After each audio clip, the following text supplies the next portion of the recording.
psixoloqu mən niyə görə bəyənmirəm də psixoloqlar ümumiyyətlə. Xüsusən Azərbaycanlı psixoloqlarını. Kimi burada çağırdığınız insanlar da var onlar arasında. Siz onlara sual verirsiniz, onlara mənim təcrübəmlə.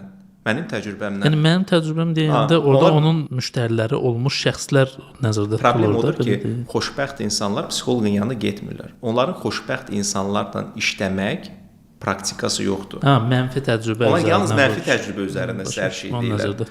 Mən niyə görə öz podkastımda çalışıram xoşbəxt insanları çağırın. Yəni ki, mən pis nədir bilirəm. Yəni ki, 5 ildir terapiyalardan çıxmıram da. Mənə lazım deyil mənə deyəsiniz ki, mən pisi necə yaxşı.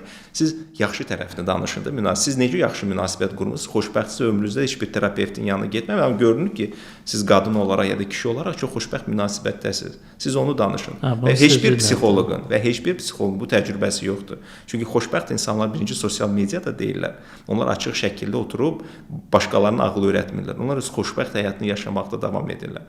İkincisi, onlar psixoloqların yanına getmirlər və psixoloqların bütün şəxsi təcrübəsi məhz onun üzərində qurulub ki, mənə gələn müştərilər bu cürdür. Sənə gələn müştərilər reprezentativ deyil. O öz travmaları var, öz ayarları var, öz uşaqlıq təcrübəsi var, öz münasibət təcrübəsi var. Onun üçün sənin məsləhətin ola bilsin ki, keçərlidir. Amma digərləri üçün keçərlidirmi? Böyük bir sual altında.